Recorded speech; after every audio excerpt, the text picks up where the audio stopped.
pag nagbabasa ako ng comment, naiiyak ako ulit. Diyos ko.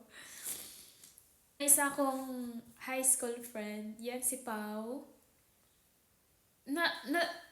Pau, natandaan mo pa ba yung fourth year tayo?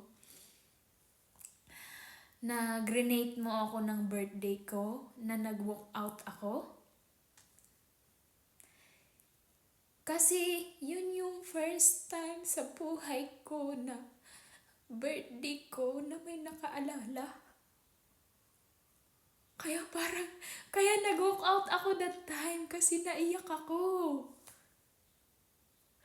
Yeah, naalala mo pa ba yun, Pao? Ako hindi ko talaga makalimutan yun. Pero parang sabi ko, bakit nag-walk out ako? Kasi hindi ko ma-hold yung luha ko kasi for the first time in my life na may nag-effort. Kasi kwento ko lang sa inyo.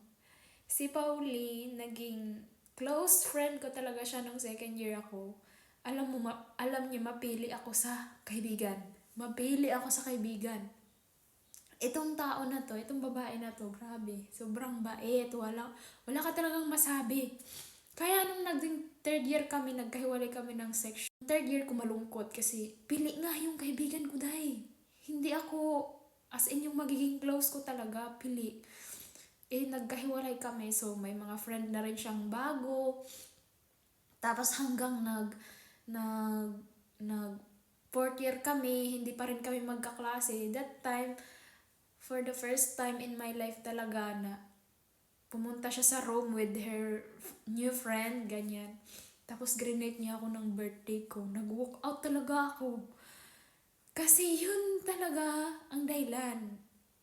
Nag-walk out ako kasi for the first time in my life na may nag-rate, nag-effort.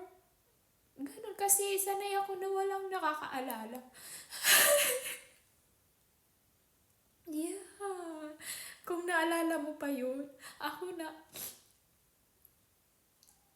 So, yung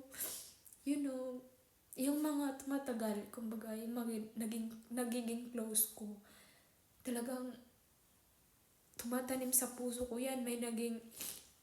Yung naging friend ko nga sa Hong Kong.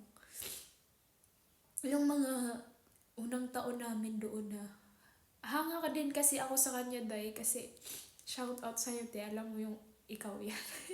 Friend pa kami. Alam mo yun, siya yung sumbungan ko noon.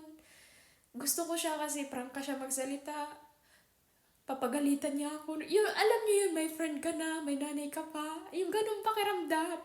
Kasi gusto ko yung, nafe-feel ko yung may nanay ako, yung may nagagalit sa akin, pinapagalitan ako, yung mga ganyan kasi yan. Kaya